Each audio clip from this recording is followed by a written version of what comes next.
Buongiorno cari amici del canale del Marietto Veneziano e benvenuti anche oggi in questa nuova pillola.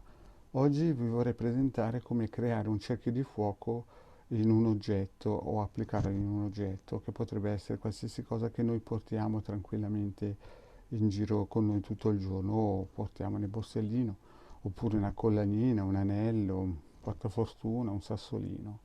Questo perché? Perché ci dovrebbe servire un cerchio di fuoco? Perché noi quando ad esempio andiamo in un supermercato, schiacciamo i bottoni di un ascensore, possiamo essere messi sotto attacco da parassiti astrali che si passano da oggetti a oggetti, tipo il carrello della spesa ad esempio. Io ho notato che parecchie volte ci sono parassiti che si annidano o nei bottini dell'ascensore, o negli stipiti delle porte o nei carrelli dei supermercati e spesso molto volentieri si aggregano alle persone a questi oggetti. Quindi noi cosa facciamo stamattina, oggi praticamente in questa piccola pillola? Vediamo come applicare un cerchio di fuoco al nostro oggetto che in questo caso è un anello di argento.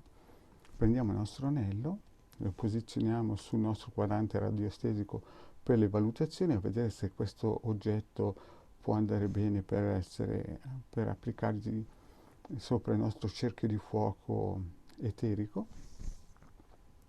Usiamo il nostro pendolino e valutiamo se questo oggetto è idoneo al fatto di poter metterci sopra, applicarci sopra un cerchio di fuoco. E in questo caso vedete che tranquillamente si può utilizzare.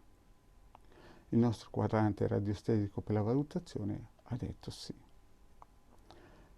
Bene, appurato questo, noi cosa facciamo? Dobbiamo avere il quadrante il circuito radionico per poterci applicare sopra il nostro cerchio di fuoco, che chiaramente non è un cerchio di fuoco reale, è un cerchio di fuoco eterico che si mette sull'oggetto, si applica sull'oggetto che resta praticamente in tutto intorno a noi durante tutta la giornata e tutta la notte se noi chiaramente lo portiamo anche a letto a dormire. Ma questo lo si può anche mettere su un oggetto che abbiamo nel borsellino, così che noi anche camminando, se non abbiamo un anello o qualsiasi cosa, possiamo sempre averlo con noi.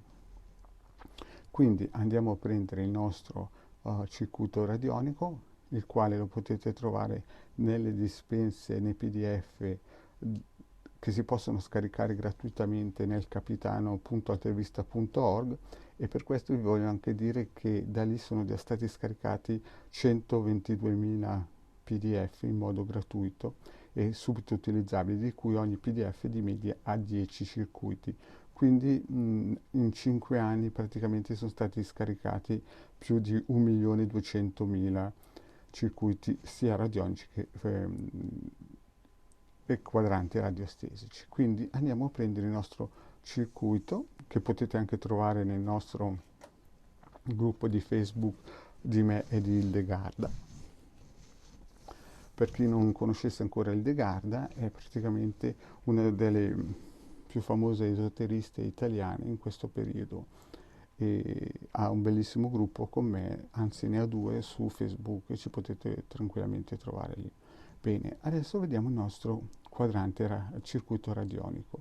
Questo circuito radionico lo trovate anche nei nostri gruppi di Facebook ed è scaricabile gratuitamente. Visto questo, lo stampiamo e ci applichiamo sopra il nostro testimone. A questo punto prendiamo il nostro pendolino, lo puntiamo sopra il testimone e lo facciamo girare in senso orario.